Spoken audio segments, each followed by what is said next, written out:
In this English lesson, I wanted to help you learn the English phrase to bump into someone. Now, this can mean to literally bump into someone. When you're standing in line and you're standing really close, if you step forward without looking, you might bump into the person in front of you. But we also use this to mean to run into someone or to meet someone randomly when you go somewhere. I could say something like this: Jen, I went to the grocery store and I bumped into my brother while I was there.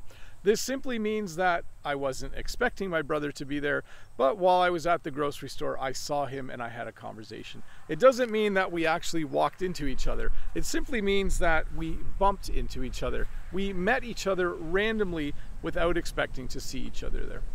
The second phrase I wanted to teach you today is to bump heads with someone.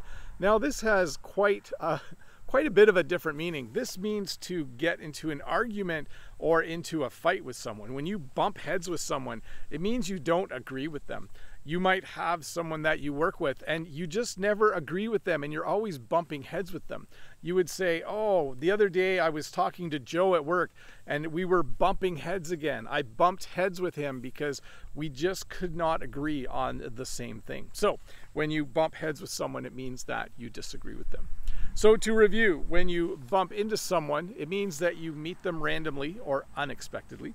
And when you bump heads with someone, it means that you get into an argument with them, that you get into a disagreement with them. So let's look at a comment from a previous video. This comment is from Andrew, and Andrew says, "Hi Teacher Bob, happy Thanksgiving." It was a nice day, by the way, a couple days ago. I got a question. A year ago, you told us your family was about to buy another puppy, but the prices were through the roof, $2,000 to $3,000 for a pup. Has the dog market changed after all this crazy quarantine stuff? And my response is this: we're thinking that we might get one this coming spring. Prices have come down a bit, but not enough yet. So yeah, it was kind of weird during the middle of the pandemic. Dogs, or puppies, were very, very expensive. So we didn't get one.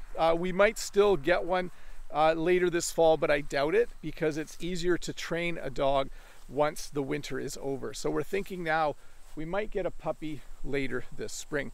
I'm looking up because I'm walking this way so you can see that the leaves have started to change color. Let me do that thing once again where I spin you guys around and let you have a look here. You can see that we have some reds and we have some yellows, maybe even a few tinges of orange starting to come. It's really nice at this time of year when the leaves start to turn color. A lot of them are still green, but certainly as I walk around and as I give you a view, you'll be able to see that fall is starting to come. There's some trees this way too that we can go have a look at.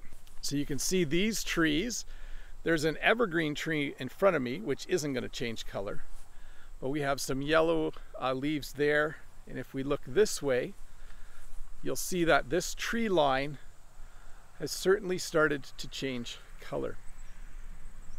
And when you look at the shrubs behind me as well, you'll see that everything is starting to get a little bit of a brown look to it.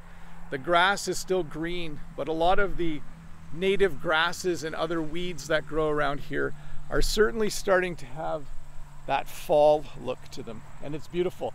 The only thing that's not fall-like is it's actually quite warm today. Unseasonably warm for this time of year, but I'm sure it'll get cool soon. Anyways, I'll see you in a couple days with another short English lesson. Bye.